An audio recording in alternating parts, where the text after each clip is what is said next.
Terre Haute, Indiana. A.P. A Kansas woman was executed Wednesday for strangling a pregnant acquaintance and cutting the baby from her womb, the first time in nearly 7 decades that the U.S. government has put to death a female inmate. Lisa Montgomery. Attorneys for Lisa Montgomery via AP. Lisa Montgomery, 52, was pronounced dead at 1:31 a.m. after receiving a lethal injection at the federal prison complex in Terre Haute, Indiana.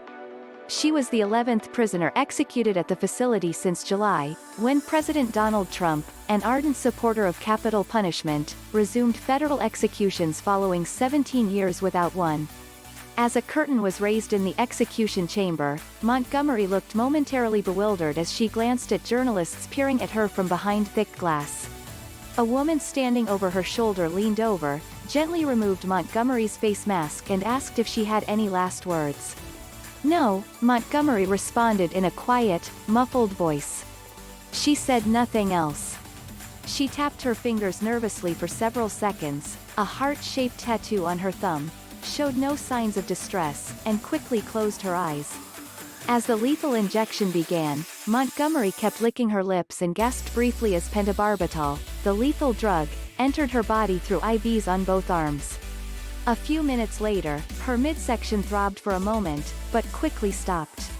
Montgomery lay on a gurney in the pale green execution chamber, her glasses on and her grayish-brown hair spilling over a green medical pillow.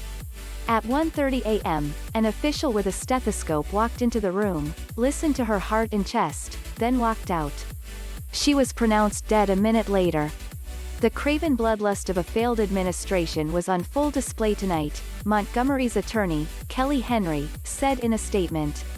Everyone who participated in the execution of Lisa Montgomery should feel shame. The government stopped at nothing in its zeal to kill this damaged and delusional woman, Henry said. Lisa Montgomery's execution was far from justice. After hours of legal wrangling, the Supreme Court cleared the way for the execution to move forward. Montgomery was the first of the final 3 federal inmates scheduled to die before next week's inauguration of President-elect Joe Biden, who is expected to discontinue federal executions. In a separate ruling Tuesday, which the government can still seek to overturn, another federal judge halted the scheduled executions later this week of Corey Johnson and Dustin Higgs. Johnson, convicted of killing 7 people related to his drug trafficking in Virginia, and Higgs, convicted of ordering the murders of 3 women in Maryland, both tested positive for COVID-19 last month. The men's attorneys argued that lung damage caused by the coronavirus would make it more likely that the lethal injection would cause them severe pain. If they aren't executed before Biden becomes president, they may likely never be put to death.